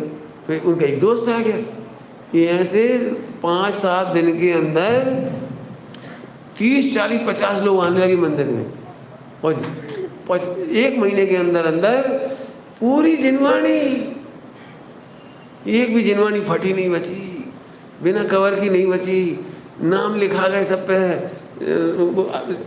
वो जोड़ दी, चिपका दी, पढ़ने की जिनवाणी अलग कर ली, बाकी जिनवाणी 4 अन्यों की ऐसे कर ली। इतनी सेवा भैया व्रती करते थे। बस बताओ, समाज ने इतने प्रेम से रोटी खिलाई है, इतने अच्छे प्रेम से रोटी किसी को क्या मिलेगी। उनका एक भी नियम नहीं तोड़वाया, उनकी जो प्रतिमाएं वगैरह थी पलवाई सबने। और कहाँ पलवाई पता है? गांव में। मैं कह रहा हूँ आज ऐसा व्यक्ति यदि तुम्हारे मंदिर में भी आ जाए ना, आप भोजन नहीं करा पाओगे वैसे। जो मंडल की साज संवार कर ली, देख रेख कर ली, प्रतिमाओं पर जाले लग रहे हो तो सफाई करते हुए, क्यों सुबह उठकर 1 घंटा एक छत की सफाई करे, महामंडल की सफाई करे, क्यों क्या करोगे बेटे? भगा दोगे उसे? कह दोगे क्रियाकांडी है? अरे भैया इतनी भक्ति से करती है भैया, पता ना भैया 2 रोटी कौन को महंगी पड़ेगी। जो तो बहुत बेकार बता रहे, जो तो क्रियाकांड है को, हम तो भैया ठप्पे से बैठेंगे रोटी खा के और फिर मोबाइल चलाएंगे। तो सुन, मोबाइल चलाने वाले को कोई रोटी नहीं देगा।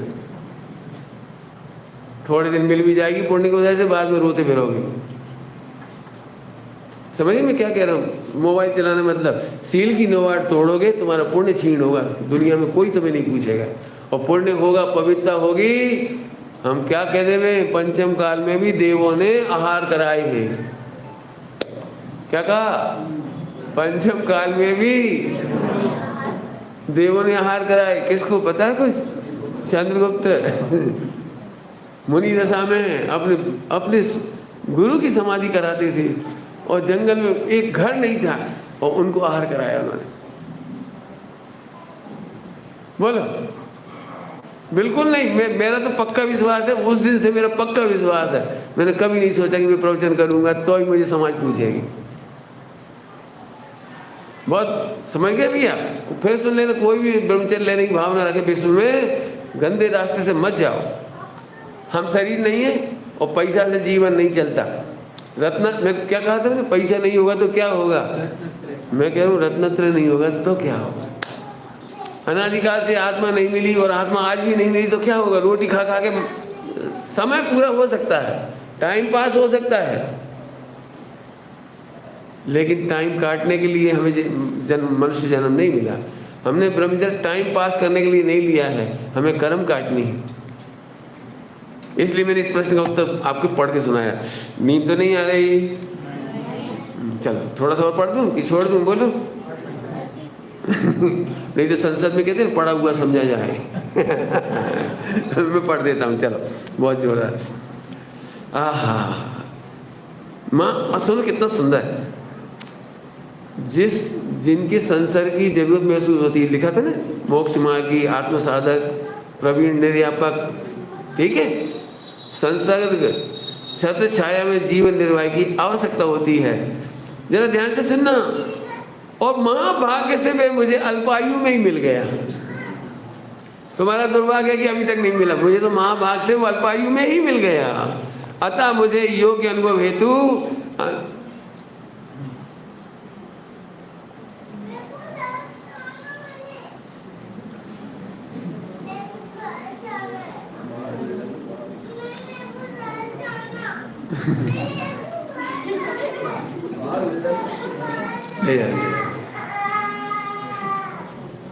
कोई बात नहीं, निज घर की याद तो आती है।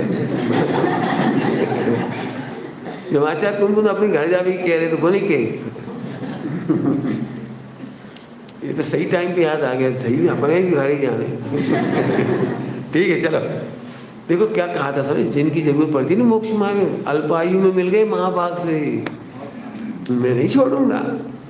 अतः मुझे योग्य अनुभव हेतु, वो योग्य अनुभव हेतु, अनुभव की प्रश्न किया था ना, योग्य अनुभव हेतु अनुभवी संतों भगवंतों के मार्ग में जाने देने में आपको संदेह नहीं होगा। मैं जानता हूं आप मेरे हितैषी हैं, परंतु मोह उदय आपको आज्ञा देने में विचलित कर रहा है। मैं स्वयं के मोह पर निर्दयी प्रहार करूं, निर्दयी प्रहार करूं, दारुण दारुणे प्रदत्त संस्कारों का सुफल ही तो है। आपने जो संस्कार दिए उन्हीं के तो फल है। आज में 11 साल की उम्र में माता पिता के मोह को निर्दयता पूर्वक, क्यों, मैं ये आपके संस्कार का तो फल है, जिसके लिए मैं लालायित हो रहा हूँ। आत्महित के अवसर विरल ही होते हैं पिताजी। कौन जाने वृद्ध महाश्रमण के चरणों का योग मुझे फिर कभी ना हो। बहुत उम्र हुई थी ना उनकी, वृद्ध महाश्रमण, उनके चरणों का योग फिर भविष्य में मुझे होगा कि नहीं होगा। आज वे हैं तो मैं उनके चरणों में जाकर लाभ लूंगा। पिताश्री आपके अनुभव यही कहेंगे, देखो मैं आपके अनुभव का आदर कर रहा हूँ, आपके अनुभव यही कहेंगे कि जैसे विपुल धनार्जन का सहज सहयोग छोड़ने जैसा नहीं है। दृष्टांत समझ गए क्या कहा, विपुल धनार्जन, क्यों सचिन नाम तुम्हारे 100 करोड़ कमाने का अचानक मौका आया तो क्या करोगे। देखो मम्मी मान जाए हम तो बहुत तैयार हैं, क्या करोगे बोलो। विपुल धनार्जन करने का मौका मिल जाए, पिताजी नहीं मान रहे, मम्मी तो मान गई। खैर इच्छा तो हमारी भी है, बताओ 100 करोड़ मिल रहे 1 सेकंड में, अब इच्छा तो हो रही है, दिखाते क्या हो। ऐसे ढीले बोले विपुल धनार्जन, ऐसे 11 वर्ष की उम्र में मुझे विपुल रत्नत्रयधारी मिल रहे हैं। बोलो क्या करेंगे, बोलो। सहज सुयोग छोड़ने जैसा नहीं है, उसी प्रकार रत्नत्रय के विलास, रत्नत्रय का विलास प्रचुर संवेदन का सुगम सहज अवसर छोड़ने जैसा नहीं है। याद है पिताजी आपने कहा था,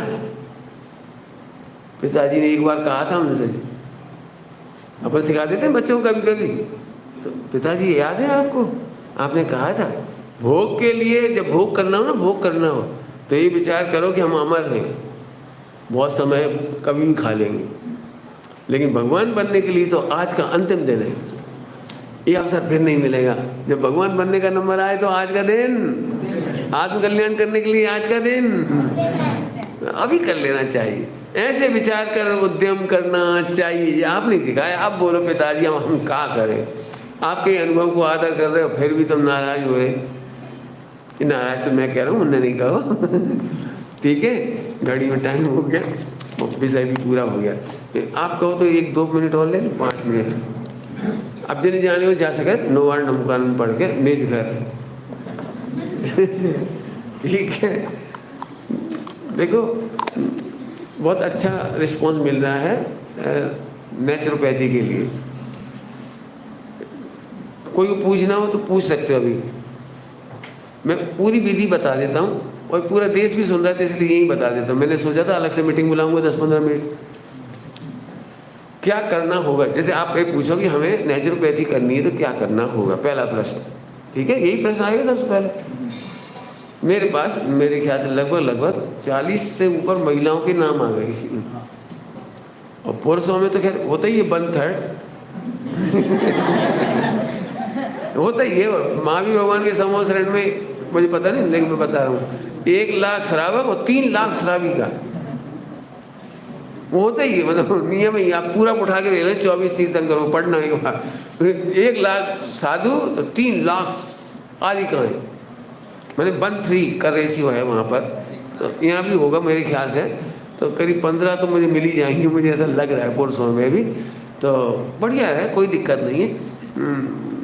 महिलाओं में थोड़ी ताकत ज़्यादा होती है, घर के काम भी कर लेती हैं, बच्चे भी पाल लेती हैं और नेचुरोपैथी भी सीख जाएंगे। उनके ऊपर जिम्मेदारी भी बहुत होती है, समाधि कराने की सबसे ज़्यादा जिम्मेदारी महिलाओं पर होती है घरों में। पुरुष वर्ग तो बाहर की व्यवस्थाएं मिलाते हैं, लेकिन महिलाएं घर में रहती हैं तो दवाई से लेकर पानी देना, ये करना, लेटरिन, बाथरूम, सफाई, बहुत काम करती है। महिलाओं का काम बहुत रहता है इसमें। तो आपने नेचुरोपैथी का सोचा है, बहुत अच्छा है। नेचुरोपैथी के लिए आपको कल आपको भैया खड़े होकर के ऑनलाइन बताएंगे, आपको ऑनलाइन फॉर्म भरने हैं। उस दिन सेशन लिया था, उस दिन बता तो दिया। अब देखो, अब जिसका इंटरेस्ट जग गया उन्हें फिर से बताना पड़ेगा, खड़े होकर के मोबाइल में निकालो, अब इतने फार्म आएगा, जाए भर लियो, ऐसे अभी बता देना अलग बात है, और सामने खड़े होकर भरवाना पड़ेगा। तो ऑनलाइन भराएंगे इसके फार्म। दिल्ली में जो अपने सेंट्रल गवर्नमेंट देश की है, उसके डिपार्टमेंट से आपकी डिग्री होगी। डिग्री माने डिप्लोमा होगा, सर्टिफिकेट होगा। मतलब आप ऐसा नहीं समझना कि जैनोपैथी है तो जैन धर्म को है तो बाकी कोई मान्यता नहीं होगी। आपको पूरे विश्व में इसकी मान्यता है, जो आपको हम करवाने जा रहे हैं। जैनोपैथी अभी नहीं करवा रहा हूँ, जैनोपैथी कराऊंगा तो सही, लेकिन अभी हम अपनी डिग्री नहीं दे सकते। हम अपने एक्सपीरियंस दे सकते हैं आपको, हम आपको अपने अनुभव, अपनी बुक्स वो बताएंगे। पढ़ने का फ़ायदा ये है कि मैं समझता हूँ आप में से जितने लोग पढ़ेंगे, विदिन 6 मंथ आप खुद बहुत सारे इलाज सीख जाओगे। 6 महीने के अंदर अंदर आप खुद दूसरों का इलाज करके पैसे कमा सकोगे। जो भी बच्चे हैं 10वीं 12वीं पास हो गई हों, 12वीं पास होना जरूरी है। यदि उन्होंने 11वीं 12वीं में बायोलॉजी ले रखा हो तो उनके 6 महीने कम लगेंगे, उन्हें 3 साल में इसकी पढ़ाई हो जाएगी। जैसे बीए करते हैं 12वीं के बाद, तो ये बीए जैसी डिग्री हो जाएगी। आप डॉक्टर बन जाओगे, अपने नाम के साथ डॉक्टर लिख सकोगे आप, और अपनी क्लिनिक खोल सकते हो आप। बहुत रिस्पॉन्स है इसका। माने जो बच्ची ऐसी सोचती ना कि हम नौकरी करेंगे, तो विश्व की कोई नौकरी ऐसी नहीं है जहाँ पर लड़कियों के सील पर लांछन ना लगे, जहाँ लड़के हैरान ना करें। किसी जॉब में जाके देखो, आपको बहुत हैरान होंगे आप। किसी भी नौकरी में महिलाएं सुरक्षित नहीं है, लेकिन जब इसके डॉक्टर आप बन जाओगे तो आप 100% सुरक्षित होंगे। क्योंकि कोई भी व्यक्ति ऐसा नहीं हो सकता जो डॉक्टर के खिलाफ जाए और जो करुणा करते हों, स्वास्थ्य प्रदान करते हों, पूरे गांव में प्रसिद्ध हो जाते हों, तो गुंडा तक ऐसे आदर करता है, दीदी दीदी, बहन जी बहन जी। और क्यों, उसे तो पता है इनसे तो भला हो रहा है सबका। तो एक अलग ही आपका ऑरा तैयार होने लगता है। तो बच्चियाँ विधवा हो जाएं, परेशानी में आ जाएं, पति छोड़ दे, झगड़ा हो जाए, तलाक हो जाए, भीषण तबाही में अकेली खड़ी रह जाएं, तो वर्ल्ड के किसी कोने में चली जाए वो बच्ची या बच्चा, उसे 5 पैसे भी नहीं हो, लेकिन उसके पास इतने एक्सपीरियंस होंगे, सारी दुनिया में बीमार हैं और देखते से कह दो भैया जी मत खाओ, अब यहाँ छींक आ जाएगी। हाँ तुम कहा जानो, मैंने खाई और छींक आ गई। और तुम्हें कैसे पता हमें छींक आ गई? भाई देखो तुम्हारी आंखें ऐसी हो रही और देखो तुम्हें ऐसा हो रहा, अब तुमने जो खटाई खा ली, छींक नहीं आएगी तो क्या होगी? अरे आप जानते हो तो कैसे मिटे? अब कोई बात नहीं, एक काम करना, घर जाओ, 4 काली मिर्ची और 1 लौंग पीस के 1 गिलास पानी में मध्य आंच पे उबाल लियो, आधो रह जाए तो चम्मच से पी लियो, फिर सुबह बताइए। नहीं तो सही हो गया बिल्कुल। अब बताना इतना सा प्रयोग करने के बाद वो क्या करेगा? अरे भैया, अरे भैया, अरे भैया, बस अरे भैया में बस पूरे गांव में बच गए। अब लोग लाइन लगाएंगे, हमारा सिर दुख रहा, आजा बैठा, हमारा घूटो दुख रहा, आजा बैठा, ले इलाज चालू। न हींग लगी, न फिटकरी, न क्लिनिक में करोड़ों के यंत्र चाहिए, कुछ नहीं चाहिए, कुछ नहीं चाहिए, माने कुछ भी नहीं चाहिए। जैनोपैथी तो इतनी सरल है जैनोपैथी इतनी सरल है, कहो तो अभी इस बच्चे से सुनवाऊंगा। लो आओ बेटे, आजा आजा, एक बार और आजा, कोई बात नहीं। तुमने इसको देखा कि नहीं देखा, इस बच्चे को, प्यारे बच्चे को? आजा, वो इधर से आओ। देखो मैं आपके सामने साक्षात सबूत दे रहा हूँ। चौथा 5 बजे नहीं शायद इसका, आज चौथा दिन है, 14 दिन है। ये बच्चा सोनगढ़ पढ़ा है, 2 साल है, 2 साल सोनगढ़ पढ़ा है। जब ये गया था ना तो डबल था, है ना, ऐसी था कि डबल था, ये बहुत बढ़िया था, तंदुरुस्त। लेकिन जब वहाँ से लौटा तो 50% बचा ये। वहाँ तो सब अच्छे ही आया हुआ शायद, लेकिन दूसरी जगह कहीं और पढ़ने गया तो वहाँ गड़बड़ हुई है ना, ऐसे कुछ। दूसरी जगह कहीं पढ़ने गया, सोनगढ़ से तो 100 आया, लेकिन दूसरी एक संस्था में गया था मित्र पक्ष में, वहाँ से ये 50 हो गया। खैर कोई बात नहीं, वो मुझे नहीं कहना। मुझे ये कहना है कि इसको डायबिटीज़ का लेवल इतना हाई था, 450 500 जाना, समझते हो आप क्या होगा? 450 500 समझ सकते हो? जो समझते हो, हमें अभी नहीं समझता, मेरे लिए तो कोई मतलब ही नहीं मालूम, लेकिन लोग ऐसा कहते हैं 450 500 मैंने बहुत हाई है। तो ये बच्चे ने बेचारा घबरा ही जाएगा। डॉक्टरों ने, तमाम लोगों ने बेचारे को ऐसे देख देख के कहा, तो भैया गन्ने की शक्कर, वो क्या गन्ने के रस से बनी कोई चीज़ मत खाना बेटे। और क्या क्या मना कर दिया, इससे सुनोगे तो बहुत मजा आएगा आपको। बेचारा तरबूज दूर से देख रहा था 1 साल से, आम दूर से देख रहा, डॉक्टर ने कह दिया आम मत खा लेना, फल मत कर लेना, और ये मत कर लेना। और ये कोई भी चीज़ खाता था अभी खुद, तो कितने देर में शक्कर चढ़ जाती थी तेरे को? आधा घंटा में। मैं क्या चीज़ खा लेती थी? जैसे एप्पल खाया, इसलिए 1 एप्पल खाया और आधा घंटा में 450, ऐसे ही ना। अच्छा, और क्या खाते थे? कुछ भी सब्जी, कोई सी भी चीज़, इसको माइक दे, जब तो तुम्हें सुनाई पड़ेगा। नहीं, सुनने लायक है एक्सपीरियंस। मैं कह रहा हूँ ये बच्चा लाइलाज हो गया जब मेरे पास आया है। ऐसा नहीं है, इसका भैया साल भर से कह रहा है पंडित साहब के पास चले आप। अब सुना तुम क्या क्या खाते हैं कि उसके बाद शक्कर 450 हो जाती थी। अब तुम बता दे। सब्जी छोड़ के सब कुछ, सब्जी छोड़ के कुछ भी खाए, जैसे अनाज खाए थोड़ा सा, कुछ भी खाए। और गेहूँ चावल खाने पर 450। और सारी अनाज, सारी, अच्छा अच्छे से डाल लो यहाँ से। सारी अनाज वगैरह सब। अब इसकी बेचारी की स्थिति क्या हो सकती है मेंटली? घी बंद, शक्कर बंद, गुड़ बंद, मिठाइयाँ बंद, फल बंद। अब बेचारा बताओ क्या करे? इसके जीवन की अंदर में क्या लग रहा होगा, इससे सोचो आप, उस बच्चे में क्या गुजरेगी। और 4 तरफ से रिपोर्ट खतरनाक आ रही। इसके बाद ये पतंजलि में भी गया, 5-6 दिन के 40,000 60,000 कितने, 40,000 रुपये खर्च हो गए। 4,000 रुपये पर डे, 4,000 पर डे। और वहाँ सुनने वाला भी नहीं, ये कह रहा था वहाँ सुनने वाला भी नहीं है। कितने मिनट मिलते थे तुम्हें सुनने के? डॉक्टर तुम्हें कितनी देर सुन? डॉक्टर मतलब ऐसे आया, उसको बताई तो वो सुन तक नहीं रहे थे, बस वो दवाई सी लिख के दे दी। बस 2-4 मिनट आया और फटाफट लिख के चले गए। मैंने, अब समझ लो अब क्या स्थिति रही इस बच्चे की। ये तो फिर मजबूरी में अब भी आया है 4 दिन पहले यहाँ। अच्छा, 4 दिन में तुम्हें क्या दवाई दी? दवाई कुछ नहीं, दवाई कुछ नहीं। और शुगर कितने दिन चढ़ी तुम्हें? पहले दिन से। लो, पहले ही दिन से शुगर नहीं चढ़ी भाई साहब की। अच्छा, पहले दिन से फल नहीं थे ना मीठे?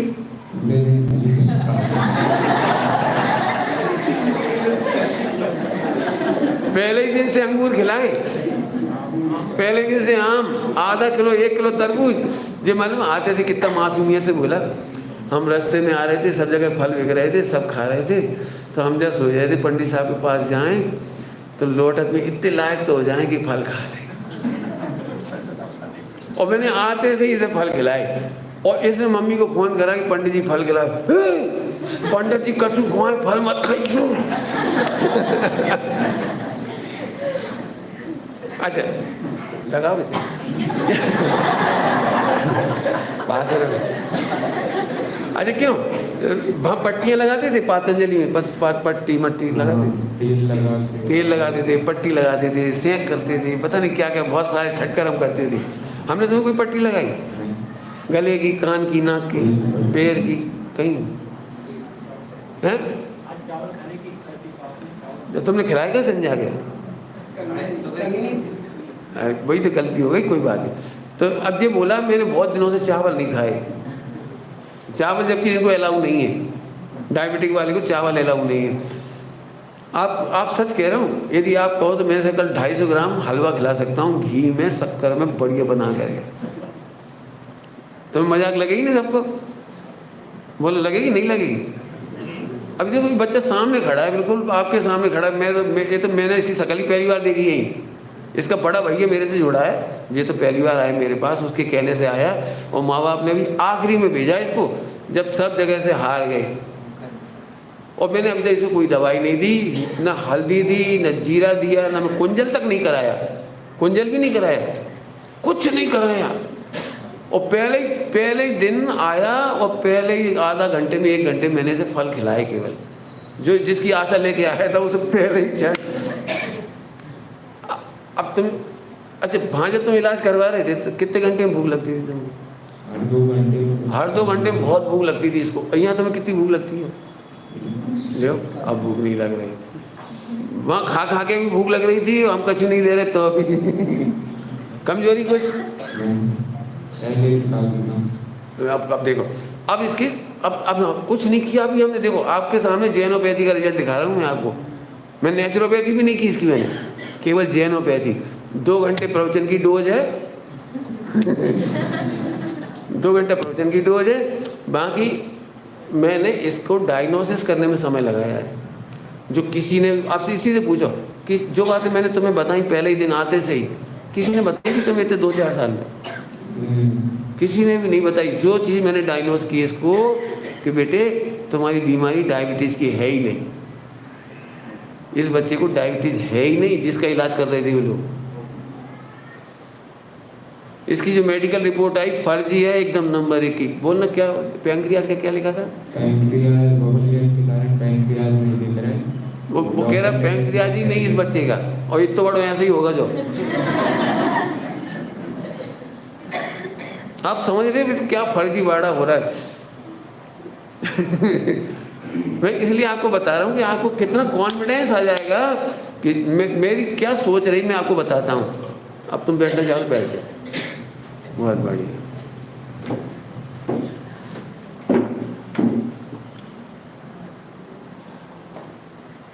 मेरी सोच थी, मैंने आचार्य विश्व सागर जी ने मुझे बुलाया था 1-1.5 साल पहले सम्य शिखर जी में। उनका पूरा मुनि संघ विराजा था और उन्होंने मेरे से चिकित्सा के लिए बुलाया था। तो मैंने उनके सारे मुनिराजों को चेक किया और मुनिराजों को बताया, उनको आचार्य श्री को भी बताया कि आपको क्या बीमारी आने वाली है। बताया है मैंने।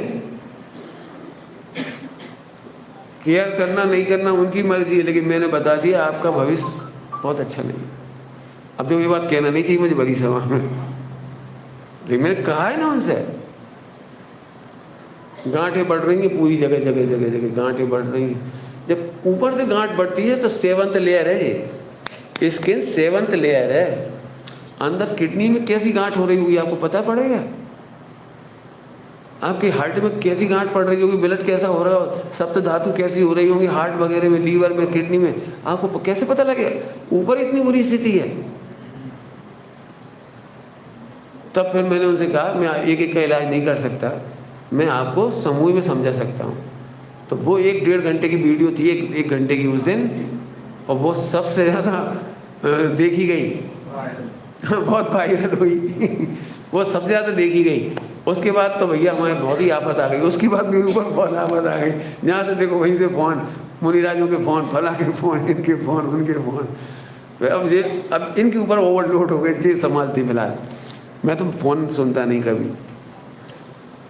तो इसलिए मुझे ये विकल्प था कि समाधि के टाइम एक भी नियम तोड़े बिना, मेरा गारंटी है एक भी नियम तोड़े बिना मैं आपकी समाधि निर्दोष रीति से कराने में समर्थ अनुभव कर रहा हूँ इस जैनोपैथी की कृपा से। आज कोई एलोपैथी वाला नहीं कह सकता कि हम आपका नियम नहीं तोड़ाएंगे, आयुर्वेद वाला नहीं कहेगा कि हम नियम नहीं तोड़ाएंगे, वे कहेंगे ये तो खाना पड़ेगा आपको, ये तो लेना ही पड़ेगा। आप कह दो हमें सौंठ नहीं चाहिए, हम कह मत लो। आप बोलो हमें धनिया पत्ती नहीं लेना, मत लो, हम बिल्कुल नहीं कहेंगे लो। अब सोचो जैनोपैथी से दुनिया में सरल कोई चीज़ हुई तो बोलो, लेकिन उसके लिए मजबूरी है कि हमारे पास अभी जैनोपैथी का कोई प्रमाणिक दस्तावेज नहीं है। ये तो पहली बार एक विकल्प आया उस दिन, तो मैंने लिखना शुरू किया है 40-50 किताबें दिमाग में हैं। जो भी डॉक्टर हों, अनुभवी हों, लेखन कला में माहिर हों, स्वाध्यायी हों, ऐसे लोगों की टीम मुझे चाहिए। 150 लोग पूरे हिंदुस्तान में मिल जाएं तो सिनॉप्सिस मैं बता दूंगा आपको, सोर्सेज मैं बता दूंगा कि कहाँ से किताब लिखनी है। 1 साल के अंदर मुझे 50 किताबें लिखवानी है जैनोपैथी की, ये मेरा लक्ष्य है। इस बीच में मैं आप सबको फार्म भर देंगे कल। 5000 सालाना की फीस है, 3 साल की 15,000 लगेगी। हैं क्या की ये फॉर्म किसी को नहीं भरना, सुरेश ताऊ जी पूरा फॉर्म खुद भरते हैं। सिर्फ 12वीं की मार्कशीट, आधार कार्ड, ये भेजना उनके नंबर पर है। अच्छा, बहुत बढ़िया। फार्म आपको नहीं भरना, सुन लो, हम बता दे रहे हैं, हम बता रहे हैं। केवल 12th की मार्कशीट लगती है आपकी और आधार कार्ड की कॉपी लगती है, फ़ोटो लगता है, 3 चीज़ें लगेंगी। वो आप ऑनलाइन भेज देंगे उनके पास फ़ोटो से। आजकल तो मोबाइल चला जाता है, इतना करना है, बाकी सब वहाँ हमारी कार्रवाई हो जाएगी पूरी आपकी। इसके बाद आपके पास किताबें का सेट घर आएगा। सैटरडे संडे को 1-1 घंटे की क्लास होगी। इसके अलावा बहुत जल्दी मेरी भी क्लास चालू होगी, लेकिन 6 महीने तक नहीं होगी। मेरे 21 लेक्चर या 25 लेक्चर या 15 लेक्चर जैनोपैथी नाम से डले हुए हैं। आपको वो जैनोपैथी के लेक्चर सुनने हैं और वर्ड टू वर्ड लिखना है। वर्ड टू वर्ड लिख करके आपको उसकी तैयारी करनी है, जो मैंने बना रखे हैं पहले से। इसके बाद हम आपकी वो उसकी परीक्षा लेंगे, इतनी मेहनत कराएंगे कि आप वो पूरा याद हो जाएगा आपको। तो इसके बाद ही आपकी जैनोपैथी का बहुत बड़ा कोर्स कंप्लीट हो गया। जब तक 3 साल में आपका ये निकलेगा और इधर हमारी ये चीज़ कंप्लीट हो जाएगी, जैनोपैथी में आप परफेक्ट हो जाओगे। यदि आप बहुत बारीकी से देखो, मैं एक बात कहता हूँ, जैनोपैथी, जब मैं अपने एलोपैथी की बात करते हैं ना, तो बहुत सारे इंग्लिश के शब्द और जाने क्या क्या डायग्राम दिमाग में आते हैं। जैनोपैथी में कोई डायग्राम नहीं होगा, जैनोपैथी में कोई अंदर की चीरा फाड़ी नहीं है, जैनोपैथी में कोई ज़रूरत ही नहीं पड़ती है। विश्व की सबसे सरलतम विद्या। तो आप वो मैं पढ़ाऊंगा, आप चिंता नहीं करो कैसे पढ़ाऊंगा, मेरे दिमाग में है वो सारी। तो पहले वो 20-25 लेक्चर सुनेंगे रिकॉर्ड। जो बच्चे भले फार्म नहीं भरा वे भी सुन सकते हैं, जैसे और लोगों को नहीं भरना मालूम तो मत भरो, वे लोग भी उसे गौर से सुने। मैं इतना जरूर कहूँगा कि सुनते समय लगेगा ये जो तो बहुत सरल है, लेकिन एक दिक्कत है, सरल है लेकिन गंभीर है। भाषा मेरी सरल है लेकिन मामला बहुत गंभीर है। जैसे मैंने उसमें पानी पीने की विधि बताने में 1 घंटा लगाया है, तो कितनी बड़ी थ्योरी होगी पानी पीना कैसे कि बीमार ना हो। भोजन करने पर मैंने 1-2 घंटे का लेक्चर है उसमें। अवक्ष भक्षण के त्याग पर 1-2 घंटे का लेक्चर है वो आपको सुनना है अच्छे से ध्यान से, और उतना करते से ही आप बीमार नहीं रहेंगे। यदि आप 2-4 लेक्चर सुन के देखो और फॉलो करके देख लो, कोई भी बीमारी हो, मैंने सारे बीमारियों के इलाज की वीडियो रिकॉर्डिंग कर दी उसमें। इसके बाद फिर कोई दिक्कत आए, जैसे कई बार हमसे लोग सीधे आ जाते हैं हमारी किडनी, तो हम कहते 25 घंटा सुन लो फिर हम किडनी सही करेंगे। हम आपको 25 घंटे थोड़ी समझा सकते, पहले वो समझो आप। मैंने हमारा इलाज वहीं से शुरू होता है, जैसे इस बच्चे का हुआ, वही खान पान सुधारा, उठने बैठने का तरीका सुधारा। पूछो, एक एक चीज़ खाना चबाना सिखा रहे हैं, फल खाना सिखा रहे हैं, जो भी चीज़ खाता हमारे सामने खाना सिखा रहे हैं, इसको व्यायाम करना सिखा रहे हैं। सुबह हमारे साथ व्यायाम करती है, बस हो गया सर, समझ में आ गया वो। इतना अब तो कुछ कहने की ज़रूरत। भैया और कोई मीटिंग, कोई प्रश्न है बोलो। मैंने अपना सब कुछ कह दिया यहाँ पे। आपका समय भी हो गया और मेरा समय भी हो गया। निज निधि निज में